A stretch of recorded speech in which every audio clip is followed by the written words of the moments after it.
Salut à toutes et à tous et bienvenue dans cette nouvelle revue de presse. On commence avec ce titre de l'équipe, Bey, ça tourne. Le stade rennais d'Habib Bey s'est imposé 1-0 face au Paris FC hier en ouverture de la 12e journée de Ligue 1. Encore sous la menace, l'entraîneur rennais peut à présent souffler après ce deuxième succès d'affilée et aborder la trêve sereinement. Des poteaux et beaucoup de regrets pour les Parisiens. Une semaine après leur exploit à Monaco, les Parisiens n'ont pas réussi à enchaîner à domicile. Pourtant, le PFC s'est créé des occasions et a touché les montants à plusieurs reprises avant de céder en fin de partie et concéder le but de Brel Mbolo. Dans les autres matchs de cette journée, cet après-midi, l'OM reçoit Brest au Vélodrome. Pour la Provence, ce match sera le moment de relever la tête. Happé dans une spirale négative, lesté par un jeu défaillant, l'OM peut quand même retrouver la tête du championnat en cas de succès contre Brest. Un nouveau couac ferait tâche avant la trêve et pourrait remettre en question un début de saison qui semblait pourtant assez bien réussi.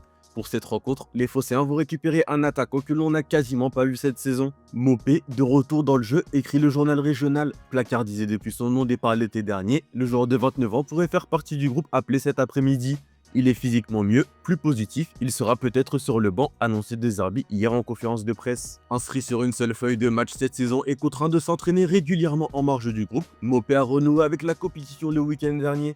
Il est allé prêter main forte à l'équipe réserve en National 3. On part en Espagne où le retour du Barça au Camp Nou fait parler. Spectaculaire pour Sport. Les Blaugrana ont foulé la pelouse du Spotify Camp Nou rénové lors d'une séance d'entraînement ouverte au public. Le retour dans le nouveau stade a suscité l'émotion des joueurs et des supporters après 894 jours d'absence. Le Spotify Camp Nou est déjà en feu pour le Mundo Deportivo. La licence pour accueillir 45 000 spectateurs est toujours en attente, mais 21 000 fans ont assisté à la séance d'hier. Le retour officiel au Camp Nou est prévu pour les 22 et 29 novembre pour des matchs contre Bilbao et Alaves. Une émotion partagée par le président Joan Laporta aussi. J'ai pleuré, a-t-il dit. Le président du FC Barcelone a confessé avoir versé quelques larmes en voyant le stade et a qualifié ce moment de retour vers le futur en évoquant des souvenirs liés à son père et son grand-père. Laporta a exprimé son optimisme concernant l'ouverture partielle du stade et le retour progressif des matchs.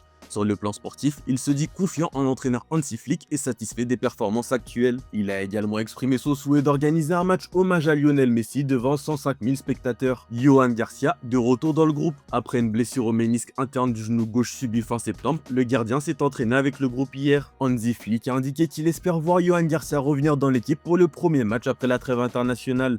Yohan Garcia avait fait un superbe début de saison avant sa blessure et son retour est très attendu pour stabiliser la défense du Barça. Du côté de l'attaque, le Barça est intéressé par Julián Álvarez pour remplacer Lewandowski.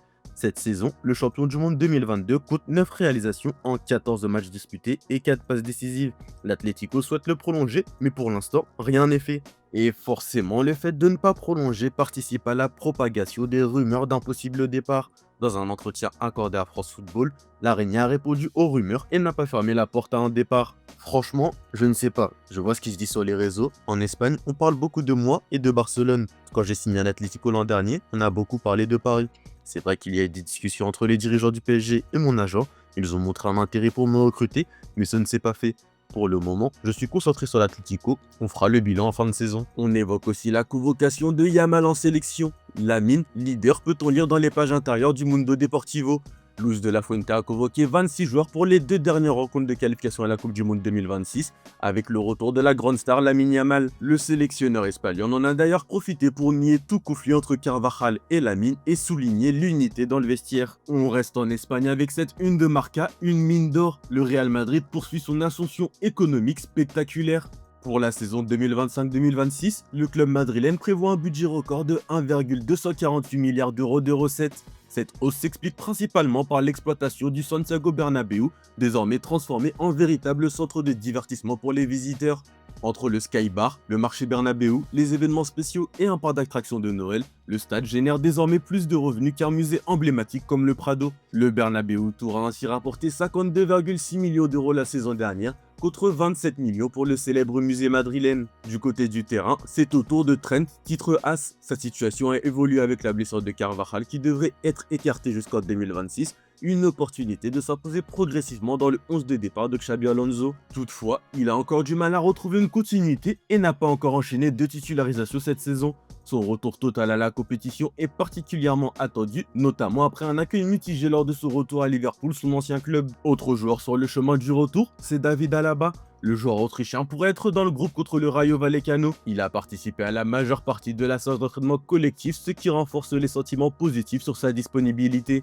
Alaba avait été absent des 4 derniers matchs en raison d'une surcharge au niveau du mollet droit. On part en Angleterre où Thomas Tuchel est là pour rester, comme le titre le Daily Star. Sélectionneur de l'Angleterre depuis janvier 2025 avec un contrat de 18 mois, l'Allemand est ouvert à l'idée de prolonger son mandat après la Coupe du Monde 2026. Il se sent très satisfait dans son rôle, appréciant le soutien de la fédération et la direction prise par l'équipe. Tuchel cependant préfère ne pas anticiper la prolongation, mais laisse la porte ouverte si la fédération est contente de lui. Il estime que l'essentiel est de bien performer lors de la Coupe du Monde qui sera déterminante pour son avenir. Hier, le sélectionneur a dévoilé sa liste pour le prochain rassemblement des Three Lions. Une liste avec les retours de Foden et Bellingham notamment. Une place pour deux pour le Daily Star qui nous explique que dans l'animation de Tuchel, un seul d'entre eux pourra évoluer au poste de numéro 10. En Espagne, on évoque aussi le retour de Jude Bellingham dans sa sélection nationale. Bellingham a gagné son retour, écrit Marca. En octobre, le joueur, son club et la fédération avaient décidé qu'il resterait à Madrid pour une mini pré-saison. Bellingham est considéré comme l'un des joueurs les plus importants pour l'Angleterre et son retour est très attendu par les supporters britanniques. Un autre coach fait aussi la une outre-Manche, le long jeu de Pep, écrit le Daily Mirror. Pep Guardiola fêtera son 1000e match en tant qu'entraîneur contre Liverpool. À 54 ans, il rejoint un cercle prestigieux d'entraîneurs ayant atteint ce chiffre comme Sir Alex Ferguson ou Arsène Wenger. Depuis ses débuts avec Barcelone B, il a remporté 715 de ses 990 matchs et a gagné 40 trophées majeurs, dont 6 titres de Première Ligue et 3 Ligues des Champions. Pep a exprimé sa gratitude envers ceux qui l'ont accompagné, ses clubs et surtout sa famille. Sir Alex Ferguson, de côté, a dit que l'entraîneur espagnol avait révolutionné le football. Ce dimanche, Guardiola fera face à Mo le Joyeux, comme le titre le Daily Mirror. Mohamed Salah est le bourreau de Manchester City sous la direction de Guardiola. Avec 13 buts, dont 9 en PL et 8 passes décisives contre les Mancuniens, il est le meilleur buteur contre City en première ligue de l'histoire du championnat. On termine ce tour de la presse en Italie d'abord, où toutes les têtes sont au derby de Turin. Derby, je te veux, écrit la Gazzetta. Ce match historique oppose les deux grands clubs de Turin avec une rivalité intense. La Juventus de Spalletti cherche à rester en course pour le titre, alors que le Torino cherche à créer une surprise et à mettre fin à une longue série sans victoire contre la vieille dame. Malgré les difficultés récentes à l'extérieur, le Torino compte sur sa combativité et sa solidarité. Du côté du Corriere, on évoque le cas Nkunku qui va avoir une chance de s'imposer à l'AC Milan. Après la blessure de Santiago Jiménez, l'entraîneur Massimiliano Allegri doit maintenant s'appuyer sur d'autres attaquants comme Rafa Leao et Christopher Nkunku. Le Français devrait jouer le rôle de faux neuf en l'absence de Jiménez.